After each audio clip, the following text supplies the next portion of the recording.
President Trump announcing yesterday that he will be suing JPMorgan and the company's CEO, Jamie Dimon, for $5 billion, accusing America's largest bank of, quote, incorrectly and inappropriately debanking him after the January 6 protests. And Jamie Dimon has, for years, done this sort of play both sides ism, friendly with the Bidens, then friendly with Trump when it suits the interests of his bank and of him personally, to the point where reporters are now asking Jamie Dimon if he's running for president. Jamie, are you going to run for president? I think the spokesman for JPMorgan said I have no intention of doing that. No intention. This year or 2024 or ever? Well, I never say never to anything, but no intention. Alejandro Brito is the attorney representing President Trump in this lawsuit. Alejandro, great to have you.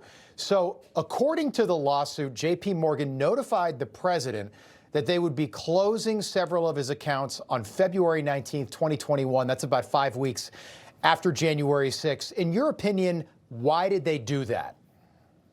Thank you for having me. I think the evidence that we've been able to compile to date makes clear that this was based solely on political animus. There were 55 accounts that were simultaneously terminated without any explanation, any rational basis. None of the accounts were in default. It was simply, we believe, tied to the political leanings of the bank and Mr. Dimon. Yeah, I don't see how this was not political. I'm not an attorney. But here's JPMorgan's statement, which makes this a little bit more interesting. Quote, our company does not close accounts for political or religious reasons. We close accounts because they create legal or regulatory risk for the company, which, like, fine.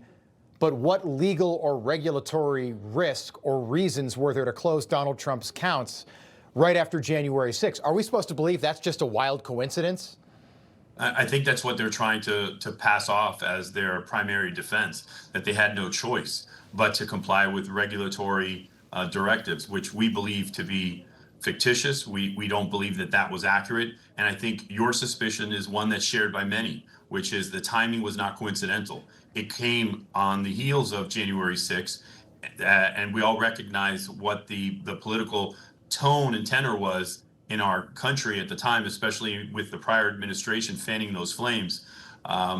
Irrespective of that, the bank has its own obligations to its customers, not only to President Trump, but to all customers. And the political winds should not be dictating what obligations and responsibilities the banks, especially JPMorgan Chase, has to its customers. Yeah, I've been fascinated in the aftermath of January 6th to sort of re-examine who stuck by the president when it wasn't, politically popular, fashionable to stick by the president at that time, and who did not. Explain this to me. So why did JPMorgan close Jeffrey Epstein's accounts? Why didn't they close them after he was arrested for soliciting prostitution way back in 2006? How was that not a risk for the company in the same way they're claiming Donald Trump was?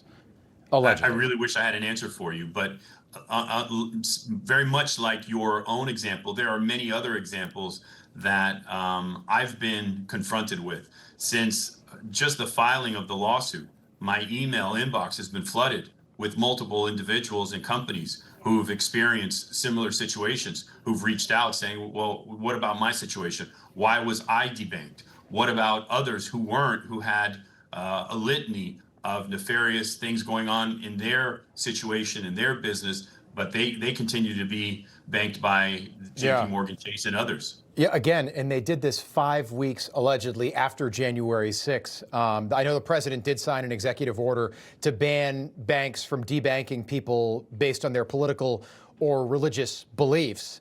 This has become a problem. The Wall Street Journal wrote about this, particularly about conservatives being debanked, coincidentally, during the 4 years that Joe Biden was president. Would you like the DOJ to take maybe a larger look at this problem? And can you just, again, in your opinion, tell us how big a problem this has become?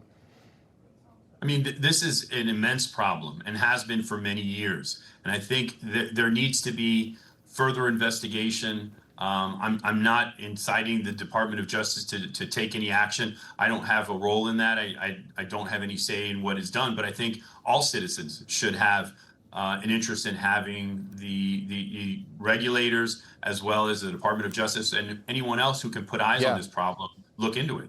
And for anyone who thinks this doesn't matter or affect them, this was happening to private citizens during the Biden years as well. Okay, not just people like Jeffrey Epstein and Donald Trump. Alejandro Brito, good luck with the lawsuit. Appreciate you being here. Thank you. Thank you very much for your time. Information. Truth is freedom. Is Newsmax. It's real news for real people.